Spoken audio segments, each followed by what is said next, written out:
If someone had said in 1979 that that child wouldn't live even a full day, everyone would have believed it.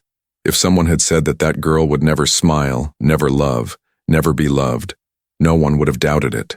What no one could imagine was that that birth, silent and frightening, would forever change the hearts of everyone who crossed her path.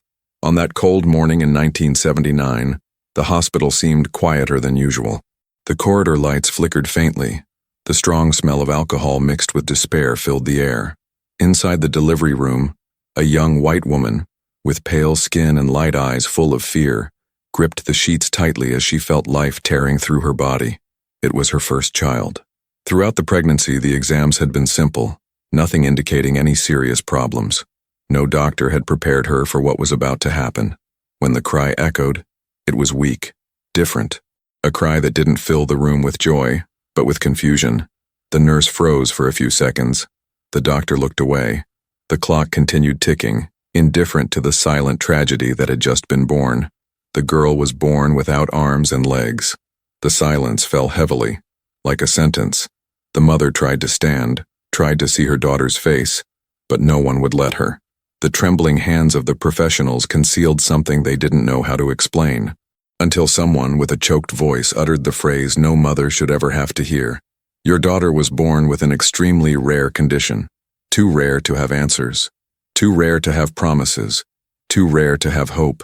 When they finally placed the baby near her, the mother felt her heart break into 1,000 pieces. The little girl was small, fragile, wrapped in cloths larger than her own body. Where her little arms should have been, there were only soft ends. Where her little legs should have been, there was nothing. But what shocked the woman most was not the absence of limbs. It was her eyes, clear, almost blue eyes, which opened slowly and seemed to search for something in the world. They seemed to be looking for love. The mother cried as she had never cried before. She cried from fear, from guilt, from pain, from anger. Silently she asked what she had done wrong. She asked God why her. Why that child? Why in that way? The father, standing in a corner of the room, couldn't approach. The shock was too great. He left, pressed his forehead against the cold wall of the hallway, and slid to the floor, sobbing like a lost boy. In the following days, the news spread quickly. Doctors went in and out of the room with serious looks. Some spoke of a short life. Others spoke of constant suffering. Still others, more cruelly, spoke of institutions, of abandonment, of the impossibility of a dignified life. She didn't have a name yet. The mother avoided giving a name as if that would make everything more real, as if naming meant accepting. At night, alone in the room, she watched her daughter sleeping silently, breathing with difficulty, and felt a fear that couldn't be contained in her chest. Fear of the future, fear of judgment, fear of not being strong enough. In 1979, the world was not kind to those who were different. There were no social media platforms to share stories of overcoming adversity. There were no inclusion campaigns. There was no accessibility. There were only stares, whispers, and doors closing. Some visitors entered the room out of curiosity. They'd glance quickly and leave without saying anything. Others would say things that hurt more than help. God knows what he's doing. Maybe it's better this way. You're still young. You can try again. Each word was a knife. But there was something about that baby that no one could explain. Even fragile, even limited by her own body, she reacted to her mother's touch. When her mother cried, the girl made a soft sound, almost as if trying to answer. When her mother spoke, she calmed down. It was as if that child was saying without words, "I'm here. Don't give up on me." On the third night in the hospital, the mother couldn't sleep. She stared at the ceiling, listening to the distant beeping of other machines until she felt something change inside her. She approached the crib, gently touched her daughter's face, and, for the first time, spoke aloud. "You will live. In your own way. But you will live." At that moment, she decided that the world could be cruel, but her daughter wouldn't grow up without love, even without knowing how, even without answers, even with fear. She gave the girl a name that morning, a simple name but full of meaning for her, a name that symbolized light in the midst of darkness. And as she whispered that name, tears fell onto the small blanket of the crib. The doctors remained skeptical. They said the first few months would be crucial, that infections could arise, that the body might not hold up, that perhaps it was better not to get your hopes up. But every time someone said that the girl wouldn't survive, the mother felt something grow stronger inside her. A raw, almost savage instinct. A love that needed no explanation. When they were finally discharged, their departure from the hospital was marked by long stares. Some people looked away, others observed with pity. The mother held her daughter with extreme care, as if she were protecting the most precious thing in the world. And it was. Outside, the cold wind touched the baby's face. Her bright eyes opened once more, reflecting the daylight. No one there could imagine that this child, considered impossible, was only beginning a journey that would make many cry, question, and learn the true meaning of strength. That was just the first battle. This girl's story didn't begin with victory. It began with rejection, fear, and silence. But it also began with a promise made in the heart of a mother who refused to give up. And what would come next would test not only that family, but everyone who crossed paths with this child who was born without arms and legs, but with a heart capable of changing destinies. The first few months at home were harder than anything that mother could have imagined. The world outside the hospital had no caring nurses or doctors nearby. It was filled with silence, long nights, and unanswered questions. Every breath the baby took was watched as if it were her last. Every cry made the mother's heart race. The girl needed constant care. Feeding her required patience, adaptation, and creativity. There were no manuals on how to raise a child without arms and legs in 1979. Everything was trial and error. Many times the mother would cry alone in the bathroom so that her daughter wouldn't sense her insecurity. Then she would wipe her face, take a deep breath, and return smiling. The father was slow to become emotionally close. He fulfilled his obligations, worked outside the home, brought money home, but there was an invisible distance between him and his daughter. It wasn't a lack of love. It was fear. Fear of becoming attached and losing her. Fear of not being able to bear the pain. At night he watched the girl sleep and wondered if he was prepared for that kind of fatherhood. The neighbors soon found out. Some appeared with curiosity disguised as concern. Others avoided the subject. There were those who crossed the street to avoid looking. There were those who said that child was a punishment. Each comment pierced the mother like a punch, but she remained firm. In silence, she promised to protect her daughter from the world, even knowing that this would be impossible forever. When the girl turned 6 months old, the doctors confirmed what they had already feared. She would never have limbs. There were no surgeries that could solve the problem. There were no miracle treatments. The most they could do was help with the development of her trunk, posture, and breathing. The future would be made of adaptations, limitations, and constant challenges. The mother listened to everything without crying. She saved her tears for later. When she got home, she held her daughter close to her chest and let the tears flow. She cried for the future that wouldn't be. She cried for the dreams that would need to be reinvented. She cried from exhaustion. But amidst the tears, she realized something important. The girl was calm. While the mother sobbed, the daughter made small sounds, as if trying to answer. Her clear eyes watched her mother's face attentively. There was no fear there. There was no sadness. Only presence. That child didn't know she was different. She didn't know the world would see her as impossible. She simply existed. It was on that day that the mother understood she needed to change the way she viewed life. If she treated her daughter as incomplete, the world would do the same. If she believed that the girl was capable, perhaps the world would one day learn as well. The years passed slowly. Each small achievement was celebrated as a miracle. When the girl learned to hold her head up better, there was a celebration. When she managed to turn over in bed on her own, her mother cried tears of joy. When she uttered words for the first time, the house was filled with hope. But not everything was rosy. Upon reaching school age, the first major shock of reality arrived. The nearest school refused enrollment. They said they lacked the necessary facilities, that they didn't know how to handle that type of child, that it would be better to look for a specialized place. The mother left the school with her daughter in her arms, feeling as if the world was closing doors before the girl even tried to enter. She tried other schools. She heard no many times. At one of them, a staff member said something she would never forget. That child will only hold the others back. That day, the mother returned home in silence. She sat on the sofa, placed her daughter beside her, and stared at the wall for long minutes. She thought about giving up. She thought about accepting that perhaps that world truly didn't have room for her daughter. But then the girl started laughing. A pure, loud, sincere laugh. A laugh that knew no rejection. The mother looked at her and understood that the problem was never her daughter. The problem was the world, which wasn't prepared to see beyond the obvious. After much persistence, she found a small, simple school where a teacher decided to give it a try. She didn't promise miracles. She didn't promise it would be easy. She simply said, "Let's learn together." The first day of school was painful. The other children stared curiously. Some asked where her arms and legs were. Some laughed. Some were afraid. The girl felt for the first time that she was different. She went home quietly. She didn't want to talk much. Her mother felt her heart clench. That night, the girl asked something that cut deep. "Mom, am I wrong?"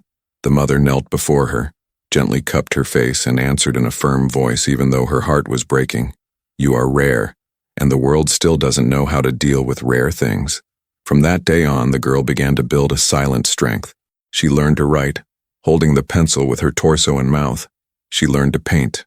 She learned to fend for herself in ways no one imagined. Each achievement was accompanied by looks of astonishment, some of admiration, others of disbelief. There were days when she came home crying, days when she said she wanted to be like other children, days when she asked why God had made her this way.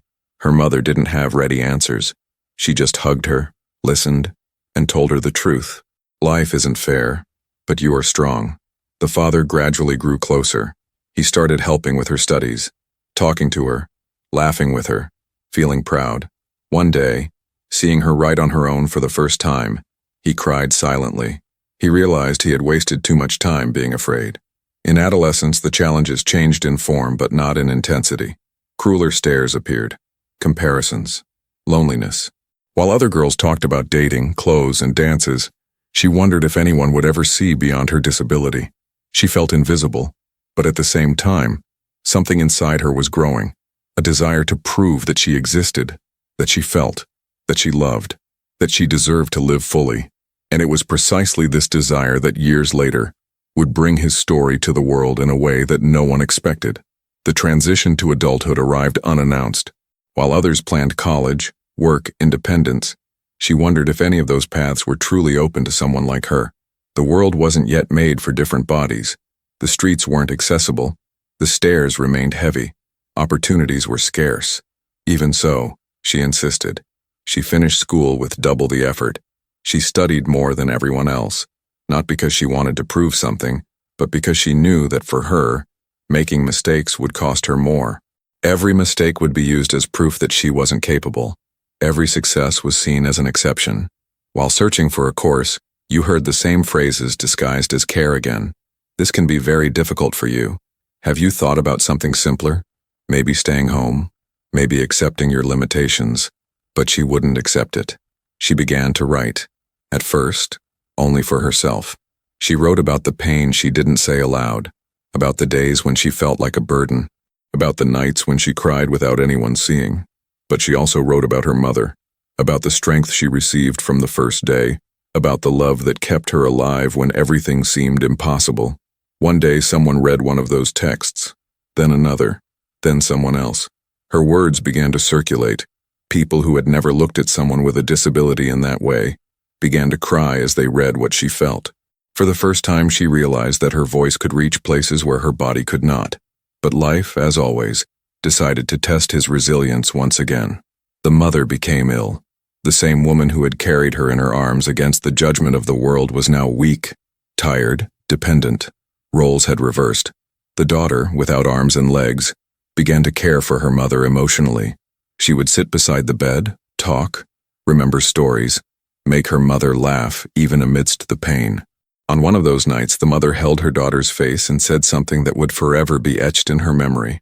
"You were the most difficult and most beautiful thing that ever happened in my life." A short time later, the mother left.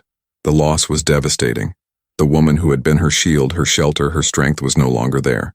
For months, she felt she couldn't go on. She thought about giving up on everything. She thought that perhaps her mother had been the only reason she had fought so hard. But then he remembered the promise he made that morning in 1979. "You will live, in your own way, but you will live." And she decided to honor that. She continued writing. She started speaking at small events, then larger ones. She told her story without embellishment. She spoke of rejection, pain, and loneliness. She also spoke of the hidden beauty in difficult times. People cried. They hugged. They thanked her. They said they would never look at someone the same way again. She was no longer invisible. Years later, an interview changed everything. Someone asked what it was like to live without arms and legs. She answered calmly, "It's not my body that's difficult. What's difficult is living in a world that believes there's only one right way to be human." The news spread. Videos, texts, messages. People all over the world came to know the story of that girl born in 1979, considered impossible. Many vaguely remembered the news of the baby without arms and legs. Few imagined that she would be there, alive, lucid, sensitive, transforming pain into words. She never became famous for her status. She became someone who was needed. If you're listening to this story now and felt your heart tighten at any point, write in the comments. Write where you're watching from and say what touched you the most so far. Sometimes, sharing a feeling helps someone who is silent on the other side of the screen. Because stories like this aren't meant to be kept to oneself. They're meant to connect. And the most surprising part of this journey is yet to come. Over time, she learned something that few people manage to learn. That living is not just breathing. It's about persevering. It's about getting up every day even when your body aches, even when your soul is weary, even when the world insists on telling you that you don't belong. She began traveling to tell her story. In every city, in every auditorium, whether simple or large, there was someone crying in the audience. Mothers who felt guilty, people who thought about giving up, young people who hated their own reflection in the mirror. And always after the talks, someone would approach and say the same thing. "If you could do it, maybe I can too." She never said it was easy. She never sold the idea of overcoming adversity as something beautiful all the time. She spoke of loneliness, of anger, of envy, for bodies that never had to think about how to hold a glass or open a door. But she also spoke of gratitude, of the love received, of the strength that is born when there is no other choice but to keep going. On one of those trips, a reporter asked the question she had been expecting for years. If you could choose, would you prefer to have been born differently? She took a deep breath. She thought of her mother. She thought of the difficult nights. She thought of everything she had lost, and everything she had gained. Then she answered, "I wouldn't choose pain, but I also wouldn't erase who I've become because of it." Today, that baby from 1979 lives independently within the possibilities of her own body. She continues writing. She continues speaking. She continues touching lives. Not because she overcame her disability, but because she overcame the idea that she needed to be less to fit into the world. She is not a miracle. She is the result of love, persistence, and humanity. If you've made it this far, write the word "I stayed" in the comments. Also, tell us what city you're watching this story from. This helps the channel continue bringing you stories that truly touch you. And if this story moved you, subscribe to the channel, activate the bell, and watch the videos that are appearing on the end screen. Each story here exists to remind us that it's still possible to feel, because in the end, it's not about arms or legs. It's about courage. White's stories, where whoever listens never comes out the same.